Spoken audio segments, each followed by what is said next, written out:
What is good, YouTube? It is your boy KJ back with another reaction video, man. And today I got some heat for y'all. Got some heat per usual. We got Andrew Tate impressing Candace Owens for 10 minutes straight. So I'm assuming that this video is just gonna be, we're gonna see Andrew's RIZZ live in effect.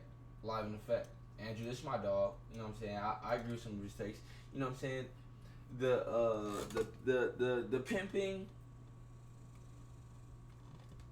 You know what I'm saying? You know what I'm saying? Hey, yeah, you know what I'm saying? I look the other way. You know what I'm saying? Hey, listen. It's not my place. It's not my place, man. But without further ado, we just gonna get into the video, man, to see what they talking about. We gonna rate, scale Andrew's RIZZ from 1 to 10. Let's get it. People that are flawed. You need people that are real. Yo. This is the thing.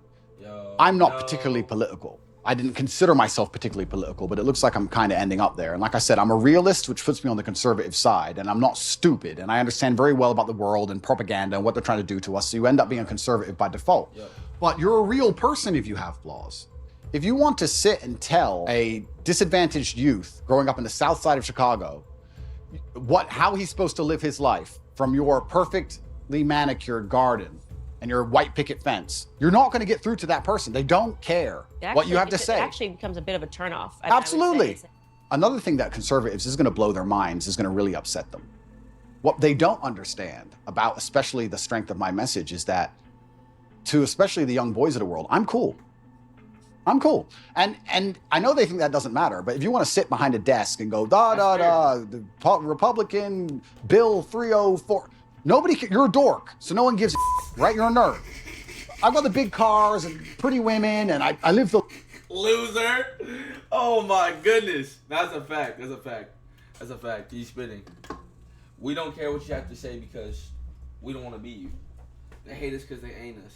Lifestyle. If you want to really capture the youth of today, you need to get some kind of affinity with them. They need to at least want to be you to a degree.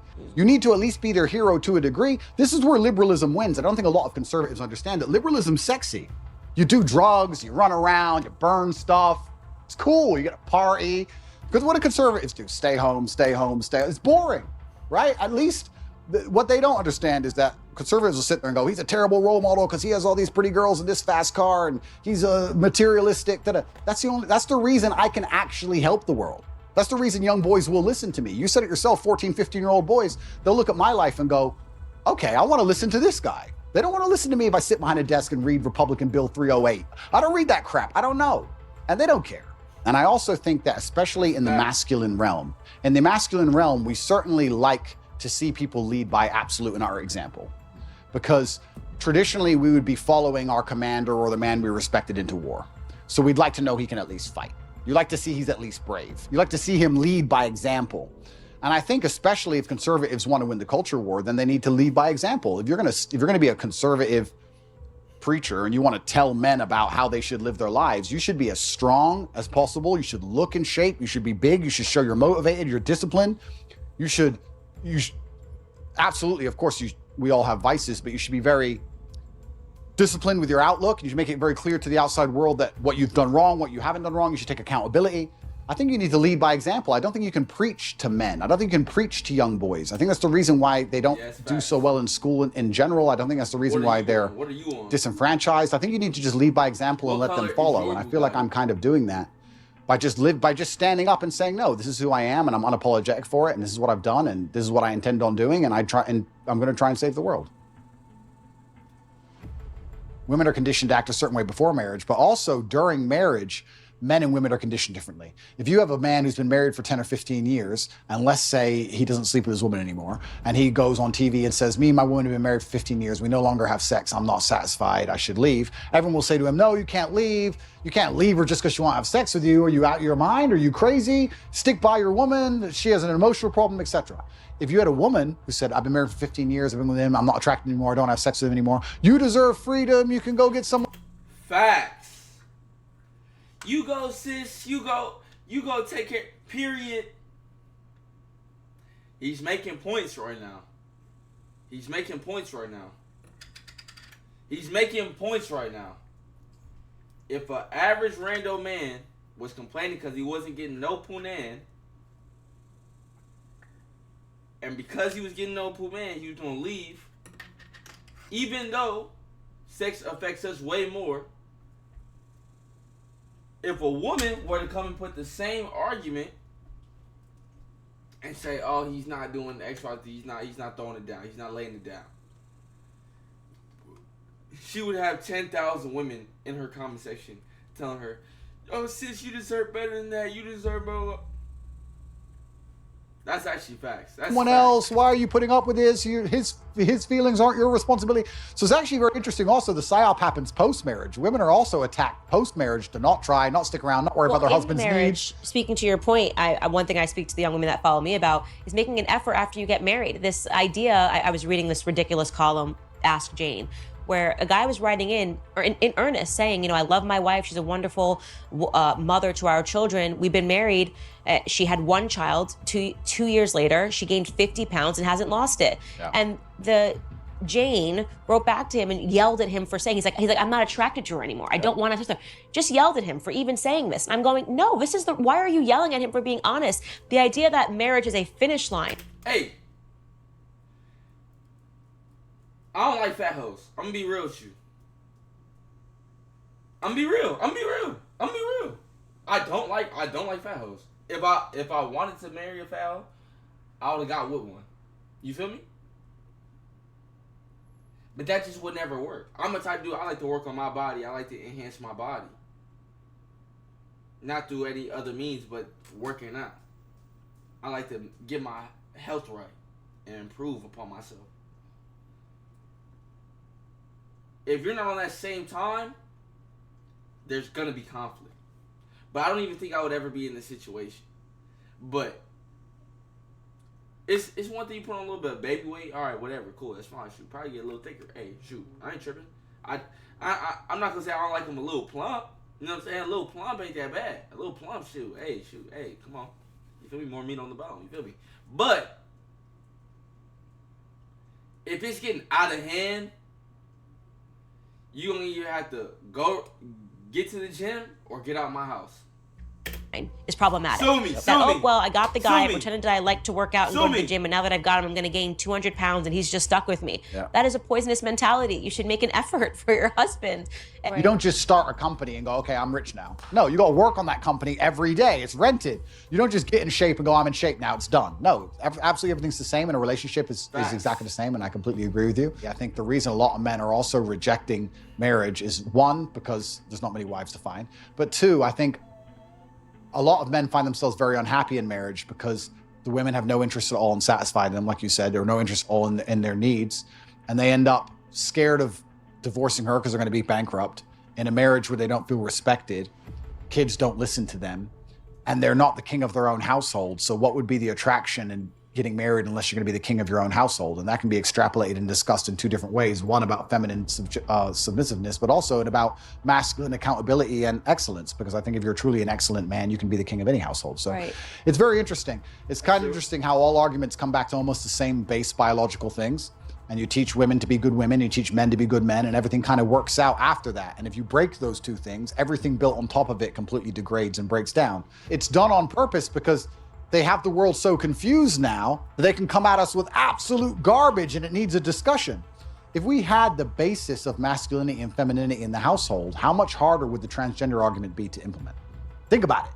Well, she's a woman, I'm a man. No. But now they got people thinking we're all the same, it doesn't matter. It would just seem like, oh, that's dumb. You know what I'm saying? Like that whole argument would just be like, oh, that doesn't make sense. Because in truth it doesn't. It really doesn't.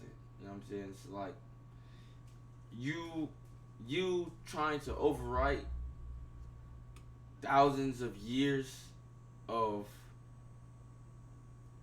I'll just say gender roles. Let me just be honest. You trying to overwrite thousands of years of gender roles based on your feelings. If nothing else, it's at least, what's the word I'm looking for? Pretentious. Like it's at least like, really, like you think that just because you feel like a woman, that gives you the right to override thousands of years of behavior between men and women. Your feelings are that valid. I think especially in the West, we've lost all like sense of like ancestry, like and how important that used to be. The saying used to be, if you don't learn from the past, it's gonna repeat itself. You see what I'm saying? And we're not learning from the past at all. We're not learning from the past at all. It's very simple. Men act this way, women act this way, men and women interact in this way. Boom. To me, that's a simple line of reasoning. But people nowadays are starting to go, no, that doesn't mean anything. All my ancestors and everyone else I know, they were wrong in how they're acting because my feelings tell me to act this way. Which to me, it's not smart because I'm no smarter than any of the people that came before me. You don't think that there wasn't someone before you that felt a certain way that didn't just immediately want to change their gender because of that? Or want to change who they are or get surgery because of that? No. Because it's just not how things are. You can feel a certain way. You can feel all the way up and down, but that's just not how life is. But continue on, get on. Gender is not real, all this craziness because of the breakdown of the basics. So this is why perhaps they see you as such a threat and they see me as such a threat and they see us as such a threat because we've just stuck to the age-old adages and the age-old ways that people have always been. And I do think that one of the reasons why they dislike me so much is because, yeah, I certainly live a teenage boy's dream. But if you want to inspire the next generation, how else are you going to do it, right? You have to have the fancy car and the big yacht and all these things. And by inspiring these men to stand up and think for themselves and resist the slave mind, it's doing genuine damage to their slave agenda. Genuine damage to their slave agenda. And I think that that's why I especially ended up targeted. I truly believe that's what's happening. I believe that. I don't think many people genuinely... Do y'all believe that Andrew Tate actually made a positive impact on teenage boys in this generation? Leave it down in the comments. They do their best in the world anymore. When I say do your best, people sit and go, oh yeah, okay. No, when's the last time you actually did your best? Like, I don't train to run marathons, but I know if I gave my best, I could run a marathon right now, first try. If I gave my best, life depending on it. When's the last time people have genuinely given their best to anything? There are people going through the world and going through life today that don't give their best or 100% effort to anything ever. Ever. They can't remember the last time they tried. So when I'm sitting in a dungeon, I'm sitting in a Romanian jail cell, I understand that it is a chance that God has given me and my ancestors are watching for me to do my absolute best and to show to them that I am the man I say I am. You can't become the most famous man in the world for mental resilience and God not test your mental resilience. I think that would be a very amateur way to view the world, that you can now become one of the most famous men in the world who talks about mental discipline and mental resilience and God's not going to test it. I think God's going to come along and say, okay, you want to be Mr. Famous. All right, let's see what you have. So I believed it was a chance to show God and show my ancestors and show my father that I am the man I say I am. And it's amazing how much strength. That's facts. If you're going to come on here and put all this wisdom, if I was to say, and when I say, I'm the best basketball player in the world, I guarantee you guys going to put somebody in front of your way to be like, are you sure? You're like, are you sure? And it's not saying that it can't be true, but you have to run into these roadblocks, you have to run into these obstacles, because other than that, no one's really going to believe you if there's no validity to your statement, because it hasn't been tested or proven. Strength you can draw from that, because I don't think many men especially understand that even if you don't have the strength to be a hero for yourself, you should have enough discipline and enough honor to want to be a hero for somebody else. And if you have other people you truly respect, you should want to be a hero for them. And I think that's the masculine imperative. If someone's going to attack your wife, that's when you become a hero for her. You have to. What kind of man are you if you're not? And you can apply that to other things. If you apply that to your ancestors, or you apply that to God, or you apply that to your beliefs or your core principles as a man, then you can be a hero anytime you want. So it's so funny that you say that, because it really does. Everything goes back to biology. I think about this all the time. No matter how much sociology is behind everything, telling men to act like women and women to act like men, at the end of the day, women want a masculine man. Absolutely. And when they don't have a masculine man and they beat their man into submission, they're not attracted to them anymore. When it's a Completely. tail in between, Yeah. it's just not attractive anymore. And I used to make me think of this boyfriend that I had when you were talking about, just defending the realm, this sort of responsibility that men have. And I remember sitting there realizing that I had to break up with him because I thought that if somebody burst through the door with a gun, I was going to have to be the one that would have to defend us because he was just such a flower. 100%. And it's in society is yet blaring at men to do the opposite. And I Well, they're think trying to it's confuse actually- us. So it's crazy how they'll attack you, and they'll attack you so violently and so endlessly and repeat it so many times in a bid to beat your soul down. That's what they want, especially from me. I truly believe I'm the #1 prize for them to get. If they can get me to just give up. If we can get Andrew Tate to just give up. Being a man's bad. Come on, Andrew, say it. And it's like, it's dangerous, one thing, but it's actually genuinely also sad. When I analyze the situation in the world we're in today, part of me feels sad that we've ended up in this place where the people who are in charge are so evil and their plans are so heinous and the consequences so dire that they know they can only implement them if they genuinely remove the warrior spirit from every man on the planet. The best way you can rebel against the slave mind and resist the matrix is just be the kind of person who uses logic, is stoic, is emotionally controlled, is physically strong, because a strong body is a strong mind, who refuses to be told or labeled as something. You can't label me as a depressed person. You can't label me as some kind of disease or some kind of personality disorder. You can't label me a color. I'm Andrew Tate. This is who I am. I work hard for my last name. I understand what's right and wrong. I'm gonna do my absolute best. And that alone in and of itself is an act of rebellion against these people. I say it over and over on my show, everybody needs a therapist or talking about their feelings. The truth is that every feeling you have isn't valid, doesn't need to be explored. Sometimes you just have a wacky feeling and you just let it go. And feelings come and go. Sometimes, bro, feelings come and go. Sometimes I feel scared. Am I a scary nigga? No. But seriously, sometimes I'll feel a spirit of fear. That doesn't mean I'm a fearful person. Sometimes I'll feel a spirit of depression. That doesn't mean I'm a depressed person. Sometimes I'll feel a spirit of jealousy, but I'm nowhere near a jealous person. These things happen because fears come and go. It's a wave. It's a cycle. If you getting caught at the lower end of the wave and then being like, oh, that's just what I am, it's stupid. It's stupid. It's stupid. And what society wants people today to now think is that this wave, how you feel, that should be your only basis on who you are as a person. So if you're in the wave and you happen to get caught down here for a long time and you're taking your time, you're simply gonna identify as being down here.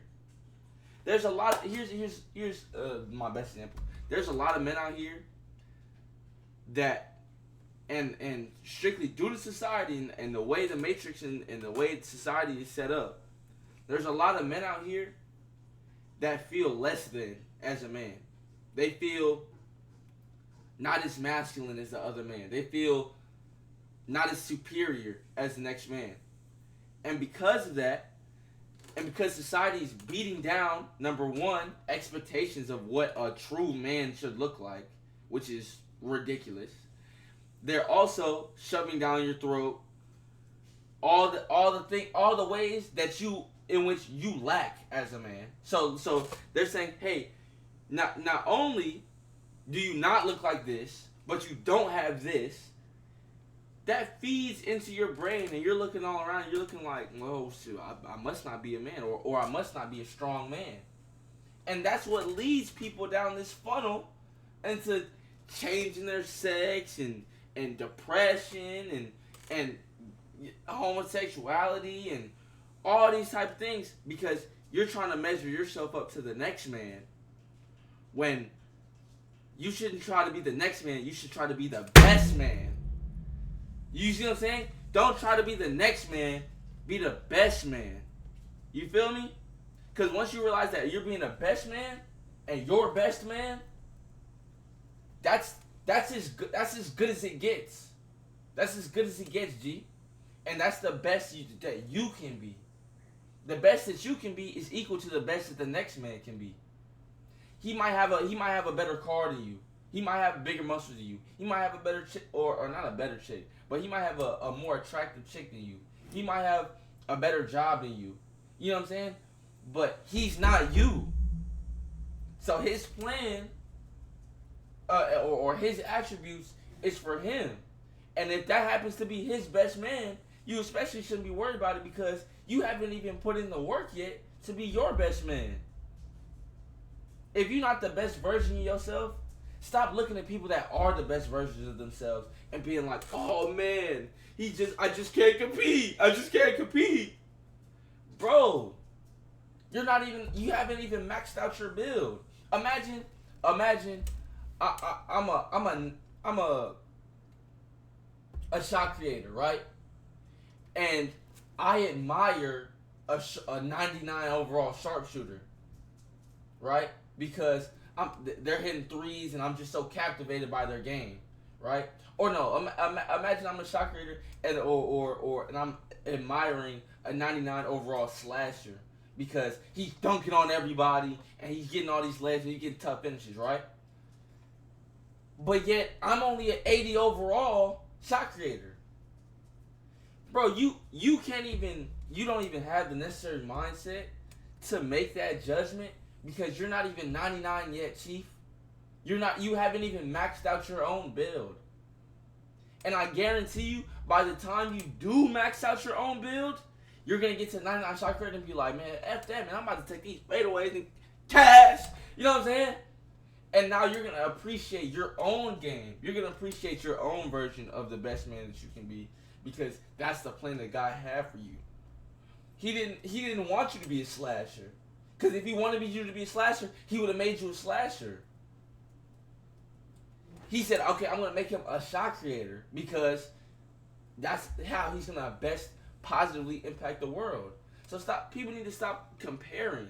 There's a saying that goes, comparison is the thief of joy. Once you stop comparing yourself to the next man and try to be the best man, that's when you'll find true happiness. And and society does not teach that anymore. They do not teach that anymore. They're either criticizing the best man or they're criticizing you for not being the best man. Crazy, huh? And because my grandfather was such an impact on my life, strongest man that I've ever known, didn't shed a tear. At my grandmother's funeral, they were together from the time he was 17 years old until her dying day. I'm certain he collapsed when he got home. Yeah, of course. But this traditional display of masculinity, in my grandfather's perspective, that a man needs to let it die in his chest. From the time he was 17 years old, didn't shed a tear. At my grandmother's funeral, they were together from the time he was 17 years old until her dying day. I'm certain he collapsed when he got home. Yeah, of course. But this traditional display of masculinity, in my grandfather's perspective, that a man needs to let it die in his chest, before displaying this emotion, had an impact on. You don't even got to do all that, man. Her grandpops was a tough dude because this is one thing I say. I feel all my emotions. But what does feeling emotion have to do with showing emotion? There is no correlation between the two. Objectively, it does not help to cry in public rather than crying in private. There's no difference. There is one difference. And it means that you because you're weak now, yourself, in public, all the other people who should be allowed to be feeling weak don't have anyone to lean on. That's why men need to stay somber in times like this at funeral, when bad things go awry within the family, things like that. You need to stay in control. You need to stay calm and collected, because if the 30-year-old man isn't able to hold himself together, how is the 12-year-old girl gonna hold herself together that her mom just died? How is the 5-year-old boy gonna hold himself together that his mom just died? You have to be the pillar of strength. If you're not the pillar of strength, the family will crumble. The people around you that are depending on you will crumble. And then once you've held everybody up and everybody's able to get to that higher state of being that they need to get to that higher emotional state, duck off in the corner, go outside, sit with God for a second, and let it all out. Because you don't need to hold on to that, no way, because that's not going to be good. But there's a time to let it out, rather than just crumbling down at the first expense. Imagine a boat is sinking, right? And you need to get your family to safety. Are you just gonna pull yourself up first to get yourself, which is what I think is trying, pulling yourself out of the depressive state and letting it all out? You're just gonna pull yourself up first and go, all right, family, all right, come on, all right, 12-year-old girl, pull yourself up. All right, 5-year-old boy, pull yourself up. Come on, I just did it. Bro, they don't even have the tools to do that, bro. Help them get up first. Help your son get up first. Help your wife get up first. Help your daughter get up first. And then go, all right, I think the coast is clear. Now I'm going to take my time getting up here. But they don't teach that either no more. On me, and when I see, like, I guess to give a cultural example, someone like Prince Harry, on TV, with his arms like this, breathing and showing what he learned in therapy, it makes me want to die a little. Completely. It makes me want to die a little when I see men acting like this. Completely. And that's controversial because they're supposed to say, oh my God, he's so brave. It's so stunning. Like, he's showing this side of him. Everything about Prince Harry, to me, is what a man should not be. Right? Absolutely. What you've done to your family, betraying your family, allowing women to assert that much control over you that you would, for profit, betray your family. I mean, everybody's got a family. Everybody's got family issues. Don't even let me get started. But the idea of selling out your family and then going the royal family. The royal family. Selling out the royal family. I know how miserable he is. He's miserable. There's no way a man can be happy in that scenario, because I think masculine happiness comes from strength and to a degree excellence, and also comes from respect. Men want to be respected, and he doesn't respect himself, his family doesn't respect him, and his woman doesn't respect him. I know how unhappy he is, I know how unhappy she is by extension. It's just an unhappy, miserable house. He gave up everything and gained absolutely and utterly nothing. This whole therapy thing, the reason I believe they push therapy so heavily is because it goes into something I said a little bit earlier about selfishness. If you convince somebody that they have to spend hours and hours per week sitting in a chair talking about that feeling they had last Thursday in the kitchen. That's crazy. It's insane. Crazy. You want to talk about creating mental illness? There it is. This exasperates problems. This makes it worse. And it also builds this culture of absolute and utter selfishness. Excuse me, they're trying to put you in jail for the rest of your life effectively because they're going to enslave you and they're going to control all the money and they're going to make you get injections you don't need. Yeah, but I'm sad. I got therapy. I'll talk about it later. Yeah. That's all they want. They just want you to be so obsessed with how you feel in your own mind that you can't even look outside of yourself and care about anything. You can't go up to a chick at a bar and say, you know what, usually I'm really charming. Today I'm a bit sad. Can you give me a pass? Can you let me off? She'll be like, go away, weirdo. The chick you want doesn't care.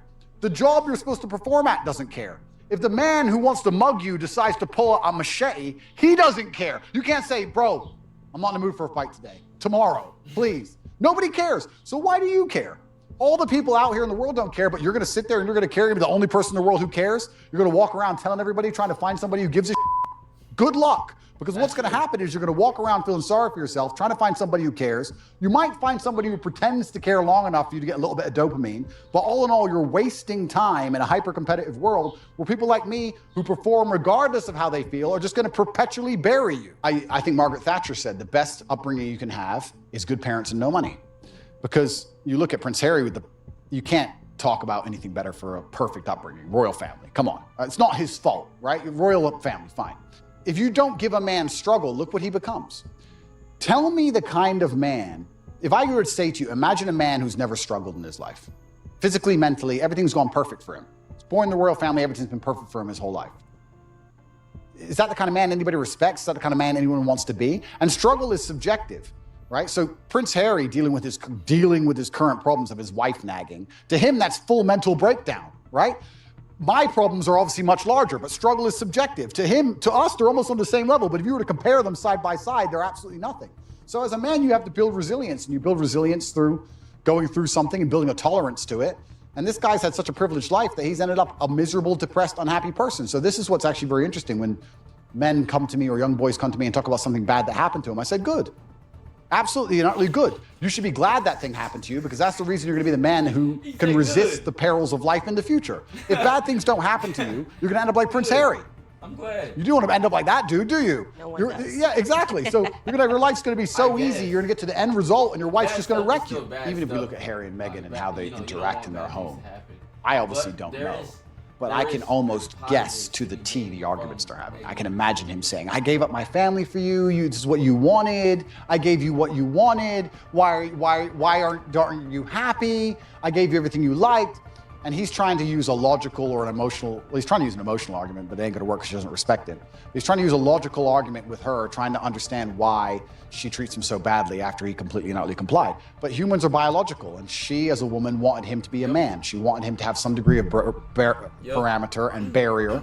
And if you don't put up any parameter or barrier as a man, what a woman's gonna do is she's gonna push you and push you and push you and push you. She's gonna see how far she can push you. So she was waiting for him on a biological level to stand up and be a man and say, listen, you've joined the royal family. You're right, you had to bow to the Queen of England. Correct, because it's the royal family. Get over it. That's all he had to do. He could have saved himself all this mess.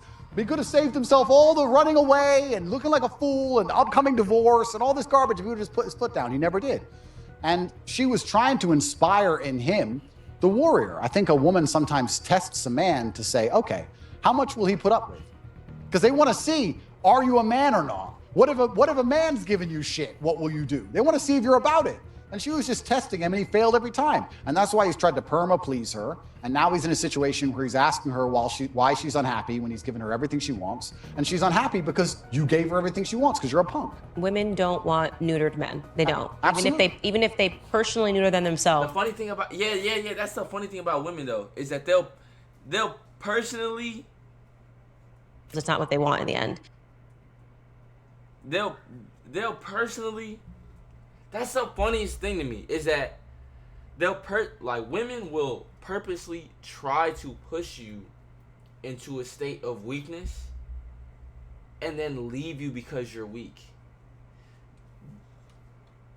And it doesn't make sense to me in my brain, but I do understand it now from the lens that I look at life at now, because I see women as,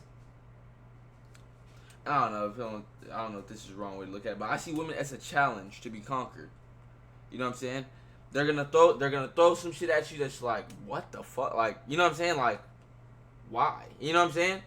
But that's just a challenge to see if you can go, okay, you know what? Whatever. I'm still gonna love you through it. You're tripping right now, and we're not gonna do what you're talking about. But I still love you. And I still need to keep it positive, and I still need to keep the love there while also addressing that bullshit that you just try to come over here with. You know what I'm saying? Once you can figure out how to do both, that's when you'll get in your bag as a man. When it with women, or with that woman, specifically with your wife, girlfriend, etc., etc. But that's it for today's video, man. If you enjoyed, please make sure to leave a like. Please make sure to comment. Please make sure to subscribe. Everything helps my channel. I love y'all, boys. I see y'all on the next one. Peace.